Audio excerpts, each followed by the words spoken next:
And as Ms. Pitzenberger gets ready, I will remind the board that what you're going to hear is a self-sustaining fund. In other words, everything that she does in terms of an expense has to be offset by revenues that either come from the state, the federal government, or our sales, that we don't contribute to her program as an operational expense that comes from the same revenue sources that other departments do. So it's self-sustaining. That's correct. And actually, I think it's called special funds. Special funds. Yeah. We changed our terminology a bit, so we have special revenue funds associated with this, but she is in essence a self-sustaining, so she does her operations from fees collected plus external revenue sources.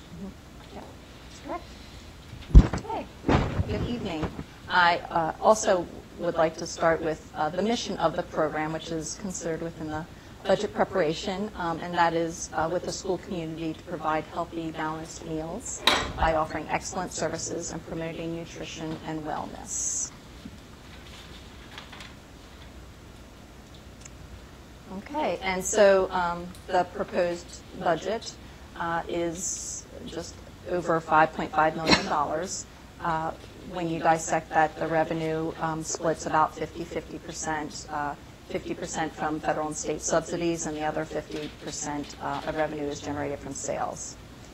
In regards to expenditures, the personnel benefits costs are just under 50% at 49%, 53% operational costs, 2% capital, and then the 2% fund transfer is for indirect costs. That goes for indirect costs. That's what you kick back to the school system. Correct. For being able to use our facilities. Paying for my utilities. Okay. This budget was prepared with a meal increase for the 15-16 school year. That is 5 cents for breakfast and 10 cents for lunch. This is mandated USDA meal increase. However, aside from that is an increase that I would be recommending regardless. Something that's somewhat new is that there's now a mandated meal price formula. Each year you have to evaluate, and sometimes it's mandated and sometimes it's not. And this year it is. So I did put the new pricings on the slide. But again, it's just 5 cents more for breakfast and 10 cents more for lunch. Our last meal increase was in the 13-14 school year, and it was just 5 cents for breakfast and lunch then.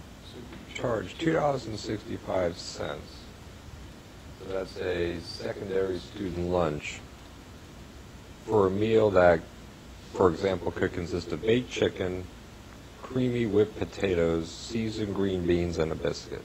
And milk. And milk. What a bargain. And they can actually have, 2 vegetable servings and 2 fruit at the secondary school. Yep. That's correct. Best price meal in town.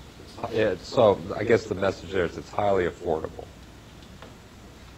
And it's I mean, it is if you consider that you have a 50% of the cost is subsidized by government. Otherwise, it's $5 and. But no, but what it is that the federal reimbursement is that amount per meal, right? I'm sorry, The federal reimbursement is like $2.65 per meal. Correct. So that's the price of a meal. Half of them are paid by the federal funds, and half are paid by users. That's correct. I had a question that I've read that some of the regulations have changed so that some schools could qualify to be 100% free and reduced lunch if you have sufficient percentages. Do we have any schools that were doing that? Are you referring to community eligibility? Yeah, I don't know what the Yes, term right. is. So community eligibility is somewhat new. It's actually new this school year. What community eligibility is saying that if your school is 40% of the student population is directly certified as free, then you're eligible for community eligibility, which means you can serve everybody a free meal there, regardless of their status. However, you don't get full reimbursement for every one of those students. There's another formula that's there. So the other piece of it is when you do the math, if your school is about 62% directly certified free and reduced, is when it pays off to do that. And is it free and reduced, or is it 62% free? Right. Free, I'm sorry, free. And what's different about directly certified is when we have students that can be eligible for free meals in 2 different categories. There's directly certified, which is the state sends us a list at the beginning of the year and updates it throughout the year saying we know because of whatever systems, services they're collecting, they're automatically free. You don't have to process a meal application. Or they may be homeless or migrant, another one of those categories. They're directly certified. Directly certified is not the family that's not on that list. We get a meal application and we have to look at their income and household size and process the application. They're not counted in this pool. So right now, Greer Elementary would be a school that's 40% directly certified, but they're not at the 62% directly certified. That's kind of the break even Right. for you to They're be right able around to. 50-some%, I want to say. They're close. Right. And I use Greer because that's our highest percent for reduced elementary. Yeah. So I did look, and I looked at this year's, that information, I think they look at April's direct certified data. That's what they did for this year. So looking forward, I just kind of looked at where we were year to date, just out of curiosity, and we're not at 62 at any of the schools. So, but I continue to watch it. Can you explain how the USDA mandated meal price? I mean, I guess I don't understand why they would mandate a price. What if we can get a price that's lower than what they mandate? Can we do that? Or is this the maximum that we could charge as a school to do? They will mandate the minimum amount that we would have to charge. And one of the formulas they use, well, the formula they use, basically is they'll look at the free reimbursement rate minus the paid reimbursement rate. You get some for paid, but it's smaller. And then they'll use that amount that number comes to, which is about 260 or 70 or whatever, as the amount you should be charging. But then they determine what you're mandated to charge based upon another formula, which is they look at your average meal participation at different grade levels and what you charge at that grade level, look at a weighted average, and then they move people to that. So when they mandate a price, it doesn't mean that there could be another school district that they'll say you have to raise your price 30 cents just to get to that amount. They're only mandated 10 cents. They can only mandate 10 cents. They can say you should do more, but they can mandate 10 cents. It may be you don't have to do any, but most schools typically probably will now. Sounds like you have your hands full of an incredible amount of red tape. Just use You some have of it those all in formulas. program. I recently looked at we got the paid equity tool, and to me the formulas, it makes sense in my head and I'll scratch paper, but I was laughing at my husband because I said, I feel like I'm doing my taxes trying to do all the forms, but yeah. I know that It's a mandated price, we're not necessarily a self-sustaining, because we're being forced to raise our prices. They kind of compete against each other. But is it to get the federal match? Is it a matching program? I just don't understand the nation. I guess the purpose behind it is they want to make sure that school lunches are charging enough for what the meal But I should think be. they probably don't want the free meals to be subsidizing the non-free meals. Right. So if they're, reimbursing us at a rate of $2.65, they don't want us to be charging if they're being charged $2.65, they don't want other people to be charged less. There are a number of factors that, Subsidization. yeah, there are a number of factors that go into it, including the commodities that come to you from a variety of different sources, whether it's the cheese that you're sent or other areas. But one of the things I think that Ms. Pitzenberger has done that really relates to one of the more recent changes that the federal government has been rebuilding the menus to have much more healthy components. And one of the things that she's been watching is that as our food's gotten healthier, our participation has been impacted in some schools. It has. One other thing I have my eye on is specifically this year, I would say participation is affected. The nutritional standards, the most recent update was with making all grains on the menu must be whole grain items. So if it's a grain item, if it's rice, if it's a bread product, or anything that's in the grain family, it has to be whole grain. In past years, over 50% of our items were whole grain, the ones that were well received, but there were a handful that we did not because the kids just didn't receive them well, but it still falls within the dietary guidelines for Americans. With the 100% whole grains has affected meal participation. I've noticed a drop specifically on those items.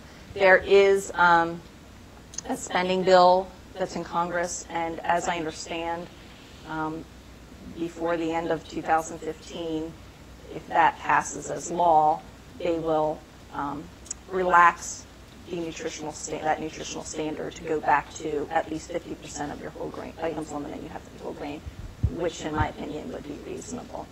I just went to the NSBA Federal Advocacy Conference, and there are 3 items that getting the relaxation on food was number 3 out of 3. And there seemed to be a lot of support for easing those regulations. But it's sort of those regulations come through the Agriculture Department, the Agriculture Committees, and not the educational committees. So it's kind of like, I think, NSBA and other educational groups have got more influence or input, or their opinions are valued higher in the Education Committee than they necessarily are in the Agriculture. Politics.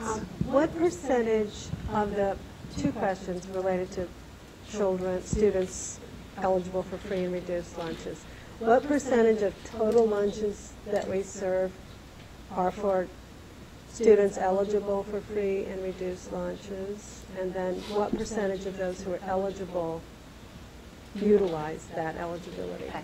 So it really varies from school to school. Right.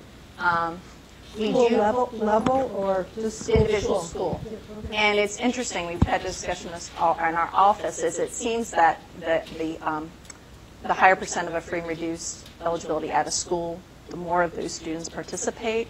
And so we just assume, and actually more paid kids participate. So kind of the rationale is, oh, more kids are eating, that's the thing to do, and they just kind of follow each other into the lunchroom. I don't know, but I've noticed that pattern. To answer your question, on average, the percentage of children that are eligible for free and reduced that participate in the program are right around 60%, give or take. High schools, it tends to go down, and in elementary. Within our paids, it's about the 30%, 30%, somewhere around there, 35.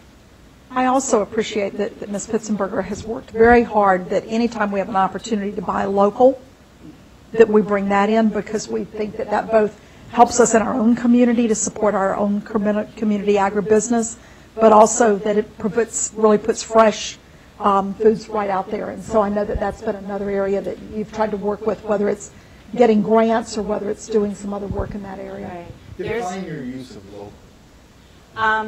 Right. Because it's a common buzzword that's losing its meaning. And local could be East Coast, or Jersey, Virginia, or Albemarle County. Right. So if we get produce from the local food hub, theirs is within maybe 50-mile radius, I want to say. It's pretty basic. It's local. If we are getting produce from Standard or Cavalier, theirs is pretty local also. I mean, it's within Virginia. Okay. We get another portion of our produce. We get commodity entitlement dollars, and we're allowed to designate a portion of that for fresh produce. And so we go with the vendor that the USDA is contracted with. They are in Maryland, and they define local as Virginia, Maryland, and North Carolina. Now, I don't want to misspeak, but I read something recently that within the commodity program, they are looking at a way that if you designated produce items that you'll be able to, you don't need to get them necessarily from who they vend, but you can use local vendors, which would be even more local. Does that answer your question?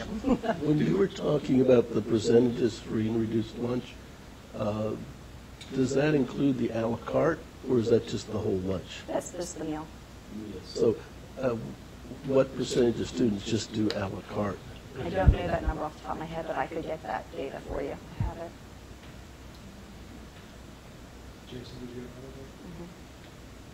I can tell you that middle school boys usually buy the extra entree. They're the biggest eaters.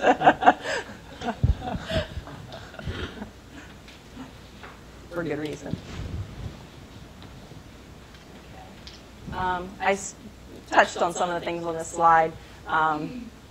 We are adding a breakfast program to Broadestwood Elementary School in the coming school year. So that will mean that all of our county schools have a breakfast program in there. It's going to be more of a grab-and-go style where they can take it to the classroom. Nutritional standards, as Mr. Colzar had mentioned, I have my eye on the spending bill to see if they're going to relax those nutritional standards. And then the other thing that would be coming up is the Fresh Fruit and Vegetable Grant. It's a USDA grant.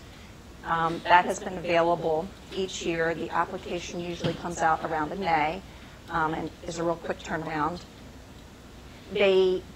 You are able to apply if you meet a certain, well actually, so you can apply if you are at 50% free reduced eligibility at a school.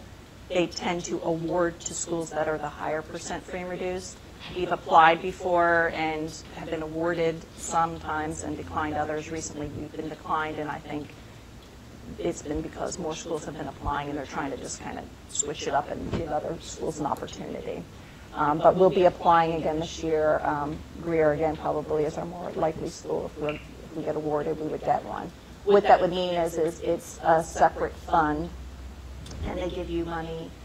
They provide funds to purchase fresh. It's strictly for fresh vegetables or fruits for snack items for the children at that school for snack time. So. And then there's also the educational piece that they want you to incorporate into the curriculum in various ways. I think that is all I have. Do you have any questions? On the slide before, again, the adult breakfast and lunch, I mean, I know you can go in as a parent and buy lunch, and I know there's obviously faculty there. So is that also mandated by the USDA? It's mandated that it must be a greater amount than the highest student meal cost. So adult breakfast must be some amount greater than a student breakfast. When I come up with that amount, I look at costs and what our real food costs are. And the same thing with lunch, adult lunch. They don't say a specific amount, but it must be greater than adult lunch. That's the mandate. Thank you. Are there any other questions or comments for? Just in terms of the fee increases, when we vote on this budget, is that voting for the fee increase, or are we going to have a specific separate vote part of to our the fee increase? It was budget. It would be part of our budget. We always try to make sure that if that's going to happen, that we're able to do that so that we can really communicate with parents in a timely way that that's coming. Yeah, I mean, since we're not, I mean, and what's the timely way? Is April when we do it timely enough? Yes. Thank you.